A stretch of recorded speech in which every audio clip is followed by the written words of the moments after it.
Hello दोस्तों, स्वागत है मेरे चैनल ट्रेंड अप क्विज में।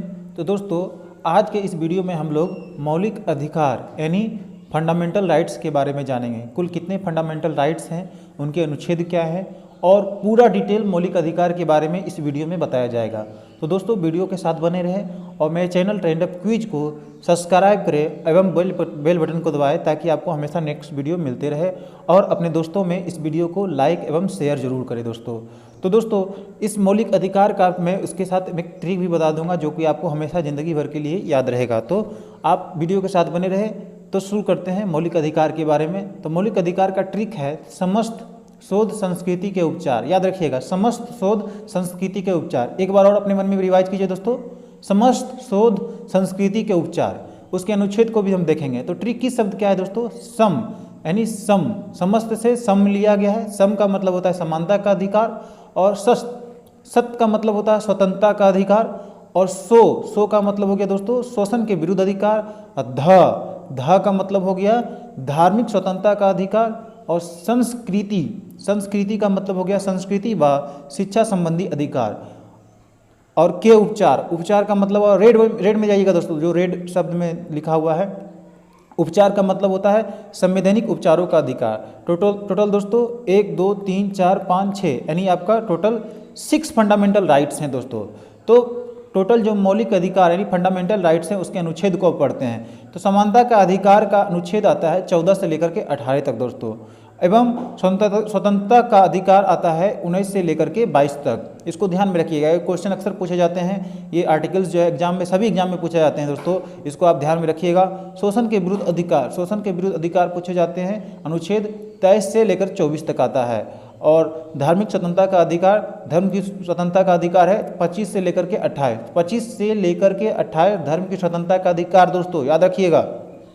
उसके बाद चलते हैं संस्कृति व शिक्षा संबंधी अधिकार। संस्कृति व शिक्षा संबंधी अधिकार 29 से लेकर के 30 तक, और उपचार मतलब संवैधानिक उपचारों का अधिकार दोस्तों 32 आर्टिकल्स में आता है। तो दोस्तों, वीडियो के साथ बने रहे, और अभी आपको और भी बाकी है, आप इसका स्क्रीनशॉट ले, हमने नेक्स्ट बढ़ते हैं। तो दोस्तों, मौलिक अधिकार यानी फंडामेंटल राइट्स के बारे में जो अन्य परीक्षा यानी उपयोगी जो तथ्य होते हैं उसके बारे में क्या क्या है जो कि कॉम्पिटिटिव एग्जाम्स में पूछे जाते हैं, उसको हम जानेंगे। तो मौलिक अधिकारों का वर्णन संविधान के भाग 3 में, देखिए दोस्तों, मौलिक अधिकार का वर्णन जो है आपको संविधान के भाग 3 में अनुच्छेद 12 से लेकर के 35, आपको मैंने पहले भी बता चुका है अनुच्छेद सब फंडामेंटल राइट्स के बारे में किया जाता है। तो इसको ध्यान में रखिएगा। अगर आपसे पूछा जाता है कि मौलिक अधिकारों का वर्णन संविधान के किस भाग में किया जाता है, तो आपका उत्तर होना चाहिए भाग 3 में। और अनुच्छेद कितना से कितना तक है? तो 12 से लेकर के 35 तक है। सेकंड पॉइंट से, संविधान के भाग 3 को भारत का मैग्ना कार्टा कहा जाता है। तो आपसे पूछा जाएगा संविधान के भाग 3 को क्या कहा जाता है, तो आप क्या बोलेंगे? भारत का मैग्ना कार्टा कहा जाता है दोस्तों, इसको याद रखिएगा। नेक्स्ट पॉइंट है, मौलिक अधिकारों को अमेरिका के संविधान से लिया गया है। आपसे ये भी सवाल आस्किंग हो सकता है, पूछा जा सकता है कि मौलिक अधिकारों के अधिकार को कहाँ से लिया गया, किस देश से लिया गया, तो आपका एकदम शानदार जवाब होना चाहिए अमेरिका से। नेक्स्ट पॉइंट बढ़ते हैं दोस्तों, मूल संविधान में 7 मौलिक अधिकारों को स्थान दिया गया था। देखिए दोस्तों, मूल संविधान जो होता है, मेन जो संविधान होता है, कॉन्स्टिट्यूशन होता है, उसमें 7 मौलिक अधिकारों का स्थान दिया गया था। किंतु 44वें संविधान संशोधन द्वारा संपत्ति के मूल अधिकार को यानी 31 अनुच्छेद कहा जाता है, उसको 300 क के तहत विधायकी अधिकार बना दिया गया। यानी आप जान लीजिए कि 7 मौलिक अधिकार थे, यानी संपत्ति का अधिकार, जिसको संपत्ति का अधिकार को खत्म कर दिया गया, जो कि अब 6 मौलिक अधिकार हैं, और संपत्ति के मूल अधिकार को अनुच्छेद 31 में रखा था, अब अनुच्छेद 30 क के तहत विधायकी अधिकार बना दिया गया। इसलिए सब मिलाकर अभी मात्र 6 मौलिक अधिकार हैं। उसमें भी दोस्तों बदलाव हो सकती है। मौलिक अधिकार जो 6 मौलिक अधिकार है, तो मौलिक अधिकारों में संशोधन हो सकता है। देखिए दोस्तों, मौलिक अधिकार में आपका जो मौलिक अधिकार है संशोधन हो सकता है, लेकिन एवं जब आपका जो आपातकाल आता है, राष्ट्रीय आपातकाल आता है, तो अनुच्छेद 352 के तहत के दौरान जीवन एवं व्यक्तिगत स्वतंत्रता के अधिकार को छोड़कर अन्य सभी मौलिक अधिकारों को खत्म किया जा सकता है। मतलब इतना जान लीजिए कि जब आपका राष्ट्रीय आपातकाल अगर भारत में कभी आता है, भगवान ना करे ऐसा हो फिर से, तो अनुच्छेद 352 के तहत जीवन एवं स्वतंत्रता का जो अधिकार है उसको छोड़कर जितने भी 5 शेष संवैधानिक मौलिक अधिकार है उसको स्थगित किया जाएगा, और सिर्फ यही रह जाएगा, यानी स्वतंत्रता और जीवन का अधिकार। तो दोस्तों नेक्स्ट बढ़ते हैं। नेक्स्ट है दोस्तों, भारतीय नागरिकों को निम्नलिखित मूल अधिकार प्राप्त हैं। तो कौन कौन से मूल अधिकार प्राप्त हैं? समता या समानता का अधिकार, जो कि 14 आर्टिकल से लेकर के 18 यानी अनुच्छेद तक हैं दोस्तों, पहला है, ठीक है। और दूसरा है दोस्तों स्वतंत्रता का अधिकार, पहले भी बता दिया था, अनुच्छेद 19 से लेकर 22 तक, रिवाइज भी कर लीजिए आप। तीसरा है शोषण के विरुद्ध अधिकार, अनुच्छेद 23 से लेकर 24 तक। चौथा धार्मिक स्वतंत्रता का अधिकार, अनुच्छेद 25 से लेकर के 28 तक। पाँचवा है संस्कृति और शिक्षा संबंधी अधिकार, आर्टिकल 29 लेकर 30 तक। और संवैधानिक अधिकार दोस्तों मैंने आपको भी बता दिया था पहले ही शॉर्ट ट्रिक इसका, आप एक बार पीछे से रिवाइज कर लीजिएगा, स्टार्टिंग देख लीजिए, अनुच्छेद 32 होता है दोस्तों। चलिए आगे बढ़ते हैं दोस्तों। तो दोस्तों सबसे पहले आता है समता या समानता का अधिकार। दोस्तों ये डिटेल्स पूरा मैं बता रहा हूँ, आप इसको ध्यान जरूर रखिएगा क्योंकि डेप्थ है, क्वेश्चन कहीं से भी पूछेगा तो आपको ना बनने का कोई चांस ही नहीं होता है, बनना ही बनना है दोस्तों। तो अनुच्छेद 14 में आते हैं। तो समानता व समता का अधिकार एक नंबर है, जिसमें कि अनुच्छेद 14 आता है। विधि के समक्ष समता, विधि के समक्ष समता, इसका अर्थ यह है कि राज्य सही व्यक्तियों के लिए एक समान समान कानून बनाएगा तथा उन पर एक समान ढंग से उन्हें लागू किया जाएगा। मतलब जो है एक राज्य में जो है जितने भी व्यक्ति हैं सबके लिए एक कानून व्यवस्था होगी और एक तरह से सबको जो है ट्रीट किया जाएगा दोस्तों। ये आर्टिकल 14 में आता है। फिर आर्टिकल 15 यानी अनुच्छेद 15 में क्या आता है दोस्तों?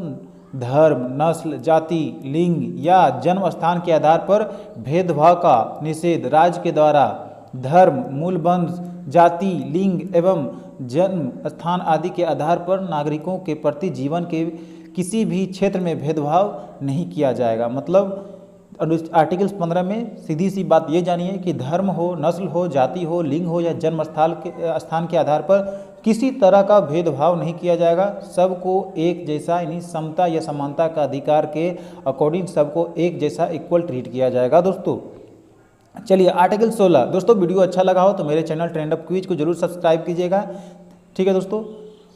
तो आर्टिकल 16 आता है लोक नियोजन के विषय में अवसर की समता। मतलब आपको लोक नियोजन होता है तो अवसर की समता का अधिकार होना चाहिए, मिलेगा। राज्य के अधीन किसी पद पर नियोजन या नियुक्ति से संबंधित विषयों में सभी नागरिकों के लिए अवसर की समानता, यानी अपवाद में अनुसूचित जाति, अनुसूचित जनजाति एवं पिछड़ा वर्ग, मतलब सबको अधिकार मिलेगा, लेकिन अपवाद में जैसे इसको अनुसूचित जाति हो या अनुसूचित जनजाति हो या पिछड़े वर्ग हो उनको थोड़ा रिजर्वेशन मिल जाती है इसमें। चलिए दोस्तों आर्टिकल 17 की तरफ बढ़ते हैं, जो कि समता और समानता के अधिकार में आता है। अस्पृश्यता यानी अनटचबिलिटी का अंत, मतलब टचबिलिटी का अंत हो गया के उन्मूलन के लिए इसे दंडनीय अपराध घोषित किया जाएगा, ठीक है दोस्तों। आर्टिकल 18 अपराधियों का अंत, आर्टिकल 18 में बोला जा रहा है कि अपराधियों का अंत यानी सेना या विद्या संबंधी सम्मान के लिए दोस्तों सिवाय अन्य कोई भी उपाधि राज्य द्वारा प्रदान नहीं किए जाएंगे। भारत का कोई नागरिक किसी अन्य देश के बिना राष्ट्रपति की आज्ञा कोई उपाधि स्वीकार नहीं कर सकती दोस्तों, इसको ध्यान में रखिएगा। सबका सबसे हेड होता है राष्ट्रपति। फिर नेक्स्ट बढ़ते हैं स्वतंत्रता का अधिकार, इसको ये बहुत जरूरी है दोस्तों। 2 नंबर में आता है स्वतंत्रता का अधिकार, फंडामेंटल राइट्स में से दूसरा नंबर में। तो स्वतंत्रता का अधिकार में आर्टिकल 19 में क्या आता है दोस्तों, ये देखिए, इसमें भी आर्टिकल 19 में भी बहुत सारे हैं भाग हैं। तो मूल संविधान में 7 तरह के स्वतंत्रता का उल्लेख था, ठीक है दोस्तों। जो मूल संविधान में है 7 तरह का स्वतंत्रता का उल्लेख था, लेकिन अब 6 ही रह गया है, ठीक है दोस्तों, अब 6 ही रह गया है। बोलने का स्वतंत्रता, ठीक है दोस्तों। 19B में आपको अगर पूछेगा कि फ्रीडम ऑफ स्पीच किस में है तो आप क्या बोलेंगे? 19A यानी आर्टिकल्स 19A में फ्रीडम ऑफ स्पीच है दोस्तों। और 19B में क्या है? शांतिपूर्वक बिना हथियारों के एकत्रित होना और सभा करने की स्वतंत्रता, ठीक है दोस्तों। 19B में क्या है कि बिना हथियार के शांतिपूर्वक जो है आप सभा में एकत्रित हो सकते हैं और सभा की स्वतंत्रता बना करके आप कर सकते हैं दोस्तों। और आर्टिकल सी में क्या है, संघ बनाने की स्वतंत्रता है दोस्तों, आप संघ बना सकते हैं। और आर्टिकल 19D में क्या है, देश की किसी भी क्षेत्र में आवागमन की स्वतंत्रता है। हमें आप देखते हैं, आप किसी बिहार हो, बिहार से यूपी, यूपी से बिहार, दिल्ली से कलकत्ता, कहीं भी आप जाते हैं तो आपको जो है आवागमन की स्वतंत्रता मिली रहती है। 19(9) में क्या है दोस्तों, 19 के ई में देश के किसी भी क्षेत्र में निवास करने और बसने की स्वतंत्रता है, आप कहीं भी बस सकते हैं। अब बात जम्मू कश्मीर के अलावा, लेकिन अब तो दोस्त जम्मू कश्मीर में भी आप बस सकते हैं, चाहे कहीं से भी बिलोंग करते हो। 19F में क्या है दोस्तों, संपत्ति का अधिकार 19F में था, जो कि पहले मूल अधिकार के तहत सात तरह का जो स्वतंत्रता का उल्लेख किया गया था, उसी में संपत्ति का अधिकार भी है। 19G में कोई भी व्यापार या जीविका चलाने की स्वतंत्रता आपको मिलती है दोस्तों, स्वतंत्रता के अधिकार में। अब देखिए नोट क्या दिया हुआ है, प्रेस की स्वतंत्रता का वर्णन आर्टिकल 19 में ही है। तो इसमें मैंने आपको बताया था कि फ्रीडम ऑफ स्पीच 19A में है दोस्तों, 19A में freedom of speech and expressions. तो दोस्तों आर्टिकल्स 20 में क्या है, अपराधियों के लिए दोष सिद्धि के संबंध में संरक्षण, इसके तहत 3 प्रकार का स्वतंत्रता का वर्णन है दोस्तों, मतलब अपराधियों के लिए 3 प्रकार का स्वतंत्रता का संरक्षण है। आप इसको देखिए, आगे बढ़ते हैं। तो पहला क्या है दोस्तों, 3 तरह का, 1 2 3 यहाँ देख लीजिए। तो किसी भी व्यक्ति को एक अपराध के लिए सिर्फ एक ही बार सज़ा मिलेगी, कोई भी व्यक्ति अगर एक बार अपराध करता है तो उसके लिए एक ही बार सज़ा मिलेगी। फिर दूसरा है कि अपराध करने के समय जो कानून है इसी के तहत सज़ा मिलेगी, ना कि पहले और बाद में बनने वाली कानून के तहत। मतलब जिस समय अपराध किया है और जो कानून बना हुआ है उसी के तहत, उसी कानून के तहत आपको जो है सज़ा मिलेगी, ना कि जो पहले जो बना था, तो नहीं भाई वो पहले बना था तो उसके तहत सज़ा मिलेगी, या तो बाद में जो बनेगा, जो इम्प्लीमेंट होगा उसके तहत, जो प्रेजेंट में है उसी के तहत आपको सज़ा मिलती है दोस्तों, मतलब जो अपराधी करते हैं आपको नहीं।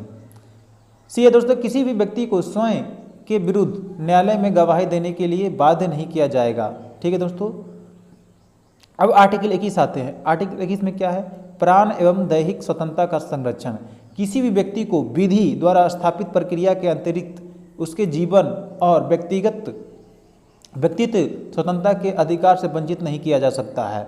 और आर्टिकल्स 21 में क्या है कि राज्य 6 से 14 वर्ष की आयु के समस्त बच्चे को ऐसे ढंग से जैसे कि राज्य विधि द्वारा अवधारित करे निःशुल्क एवं अनिवार्य शिक्षा उपलब्ध कराया जाएगा। तो आपको अगर पूछा जाएगा कि निःशुल्क एवं 16 से 14 वर्ष के लिए निःशुल्क और अनिवार्य शिक्षा किस तहत से आता है, किस आर्टिकल के तहत आता है, तो आपका आंसर आर्टिकल 21 का होना चाहिए। और ये 46वां संविधान संशोधन 2002 के द्वारा किया गया है दोस्तों, इसको ध्यान में रखिएगा। अनुच्छेद 22 दोस्तों, कुछ दशाओं में गिरफ्तारी और निरोध में संरक्षण। अगर किसी भी व्यक्ति को मनमाने ढंग से हिरासत में ले लिया गया हो, ठीक है दोस्तों, ध्यान में रखिएगा कि अगर किसी भी व्यक्ति को मनमाने तरीका से मतलब ढंग से हिरासत में ले लिया गया है तो उसे 3 प्रकार की स्वतंत्रता प्रदान की गई है, उसको 3 प्रकार की स्वतंत्रता प्रदान की गई है। देखिए दोस्तों कितना अच्छा संविधान है, आप जानिए 3 प्रकार का क्या, हिरासत में लेने का कारण बताना होगा। ठीक है, जो भी हिरासत में लेता है उसको कारण बताना होगा किस लिए आप हिरासत कर रहे हैं। दूसरा है 24 घंटा के अंदर आने जाने के समय को छोड़कर उसे दंडाधिकार के समक्ष पेश किया जाएगा, यानी 24 घंटा के अंदर जो है उसको दंडाधिकार के समक्ष पेश किया जाएगा। और तीसरा है उसे अपने पसंद के वकील की सलाह लेने का अधिकार होगा दोस्तों। ठीक है दोस्तों, अब आते हैं तीसरा फंडामेंटल राइट्स में शोषण के विरुद्ध अधिकार। तो आर्टिकल्स जो अनुच्छेद 23 हैं, मानव के दुर्व्यवहार और बलात् श्रम का प्रतिषेध दोस्तों। इसके द्वारा किसी भी व्यक्ति की खरीद बिक्री, बेगारी तथा इसी प्रकार का अन्य जबरदस्ती लिया हुआ श्रम निषिद्ध ठहराया गया है दोस्तों। मतलब जो है किसी प्रकार से जो अगर किसी व्यक्ति को कहते हैं ना जबरदस्ती या बलजोबरी अगर किसी तरह का श्रम करवाया जाता है तो वो क्या है, वो अपराध है दोस्तों, जिसका उल्लंघन विधि के अनुसार दंडनीय अपराध है दोस्तों। अब नोट देखिए क्या है, जरूरत पड़ने पर राष्ट्रीय सेवा करने के लिए बाध्य किया जा सकता है। मतलब आप देखिए कितना मतलब अच्छा संविधान बनाया गया है कि अगर आपको जरूरत पड़ा तो आप राष्ट्रीय सेवा कर सकते हैं, इसको बाध्य है दोस्तों। अनुच्छेद 24 में बोला गया है बालकों के नियोजन का प्रतिषेध, यानी 14 वर्ष से कम आयु वाले किसी तरह के बच्चे को कारखानों में या खानों या किसी अन्य जोखिम भरे जगह पर आप नियुक्त नहीं कर सकते हैं। ये एक यह मतलब दंडनीय अधिकार है दोस्तों, अपराध है दोस्तों, दंडनीय अपराध है दोस्तों, और आर्टिकल्स 24 के अंतर्गत ये आता है दोस्तों। चलिए आगे बढ़ते हैं। अब आते हैं धार्मिक स्वतंत्रता का अधिकार। तो अनुच्छेद 25 में क्या आता है?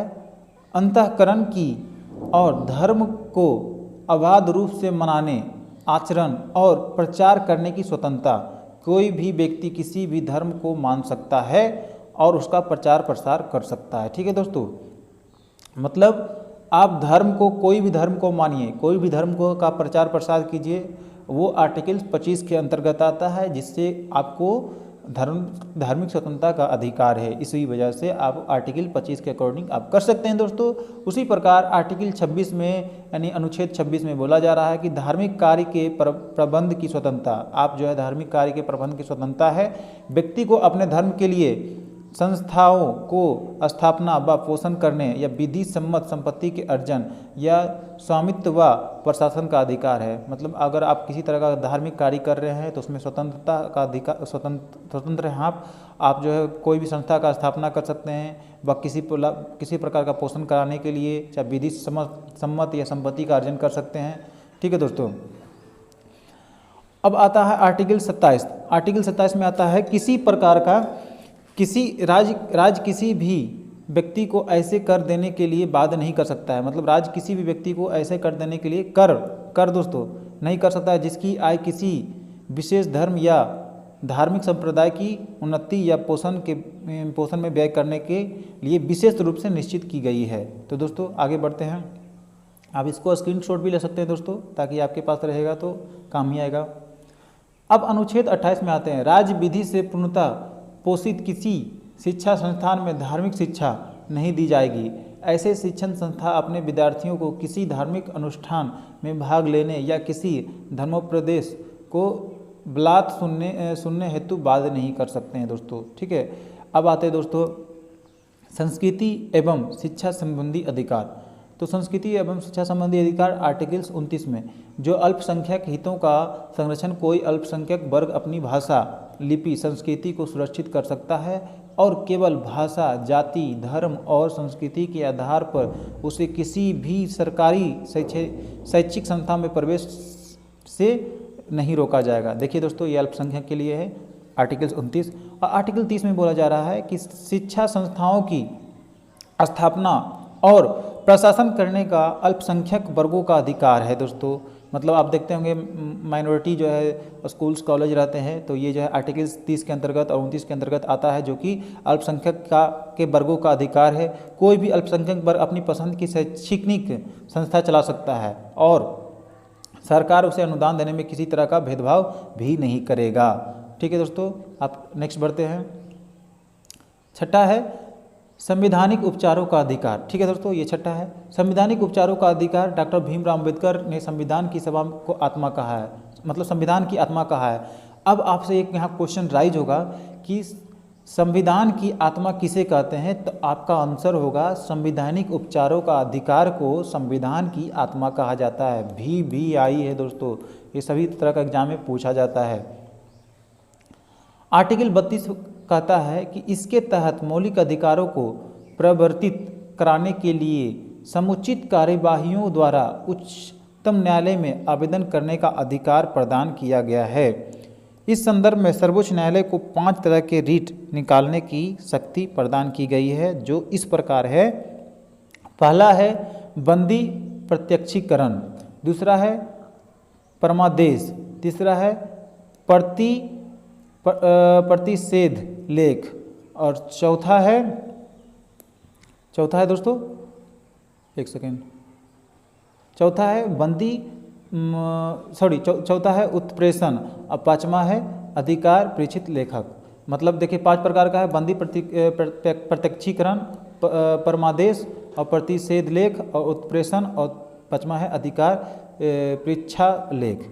तो दोस्तों इसको एक एक करके आप जानते हैं। दोस्तों ये आपको डिटेल वीडियो है इसलिए क्योंकि आपको जो है सभी प्रकार के एग्जाम के लिए इंपॉर्टेंट है, चाहे यूपीएससी हो, बीपीएससी हो, एसएससी हो, चाहे एलडीसी हो, चाहे सीजीएल हो, हर प्रकार में आपको अगर आप ये पढ़ लिए तो कहीं ना कहीं आपको बेनिफिट जरूर होगा दोस्तों। VVI टॉपिक से आपसे पूछा ही जाता है, चाहे शिक्षा का जैसे कोई भी टीचर वाला भी एग्जाम हो। तो दोस्तों बंदी प्रत्यक्षीकरण 1 नंबर में है। यह उस व्यक्ति की प्रार्थना पर जारी किया जाता है, सॉरी दोस्तों, यह उस व्यक्ति की प्रार्थना पर जारी किया जाता है जो यह समझता है कि उसे अवैध रूप से बंदी बनाया गया है। समझिए इसको।